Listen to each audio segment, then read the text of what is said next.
Assalamualaikum warahmatullahi wabarakatuh. Selamat pagi, salam sejahtera bagi kita semuanya, Om Swastiastu, Namo Buddhaya, salam kebajikan. Yang saya hormati Wakil Perdana Menteri dan Menteri Transisi Energi dan Transformasi Air Malaysia, His Excellency Bapak Datuk Seri Haji Fadilah, yang saya hormati Menteri Senior dan Menteri Koordinator Bidang Keamanan Nasional Singapura, His Excellency Bapak Teo Chee Hean, yang saya hormati Menteri Tenaga Kerja Singapura, His Excellency Bapak Tan Sri Ling, para Menteri Kabinet Indonesia Maju yang saya hormati, para duta besar negara sahabat yang saya muliakan, Bapak Ibu hadirin dan undangan yang saya muliakan. Saya rasa saya tidak perlu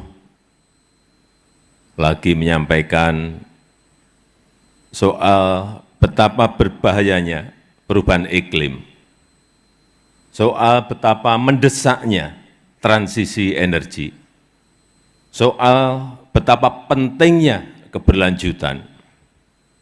Bapak Ibu yang hadir di sini pasti sudah jauh lebih tahu. Yang justru ingin saya tekankan adalah permasalahan perubahan iklim ini tidak akan pernah bisa terselesaikan selama dunia menggunakan pendekatan ekonomi. Selama dunia hanya menghitung keuntungannya sendiri, dan selama dunia hanya mementingkan egosentrisnya sendiri-sendiri. Karena untuk menyelesaikannya butuh pendekatan yang kolaboratif, butuh pendekatan yang berperi kemanusiaan,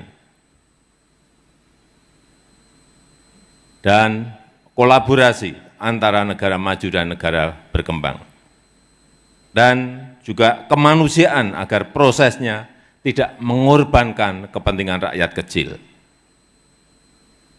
Karena ekonomi hijau bukan hanya tentang perlindungan lingkungan, bukan hanya itu, tapi juga tentang bagaimana menciptakan kesejahteraan bagi rakyat, kesejahteraan yang berkelanjutan bagi rakyat.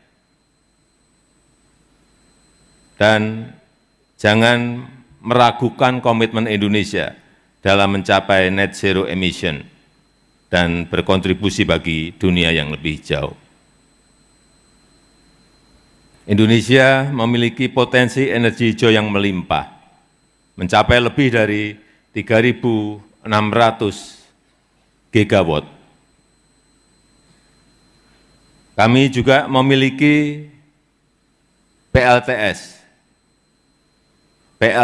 Apung, pembangkit listrik tenaga surya apung di Waduk Cirata dengan kapasitas 192 megawatt peak, terbesar di Asia Tenggara dan terbesar ketiga di dunia.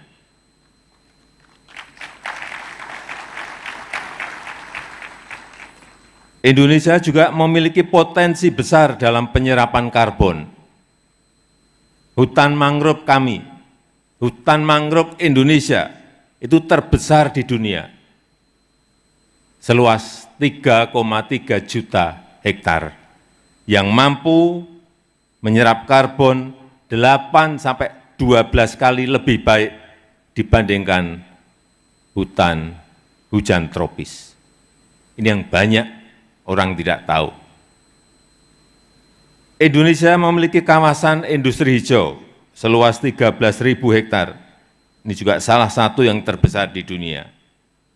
Tapi semua itu tidak akan memberi dampak signifikan bagi percepatan penanganan dampak perubahan iklim selama negara maju tidak berani berinvestasi, selama riset dan teknologi tidak dibuka secara luas, dan selama pendanaan tidak diberikan dalam skema yang meringankan negara berkembang.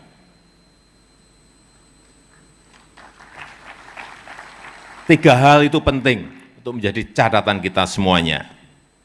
Dan Indonesia sangat terbuka bermitra dengan siapapun untuk memaksimalkan potensi bagi dunia yang lebih hijau, untuk memberikan akses energi hijau yang berkeadilan, untuk mendorong pertumbuhan ekonomi inklusif dan berkelanjutan. Saya harap forum ISF ini dapat menjadi tempat bertemunya pengetahuan, tempat bertemunya pengalaman, tempat bertemunya sumber daya yang dapat menjadi modal bersama dalam berkolaborasi menghadapi tantangan iklim yang ada. Karena kolaborasi bukan pilihan, kemanusiaan bukan opsi, melainkan sebuah keharusan dan kewajiban. Dan dengan mengucap Bismillahirrahmanirrahim, Indonesia International Sustainability Forum 2024 secara resmi saya nyatakan dibuka. Terima kasih. Assalamualaikum warahmatullahi wabarakatuh.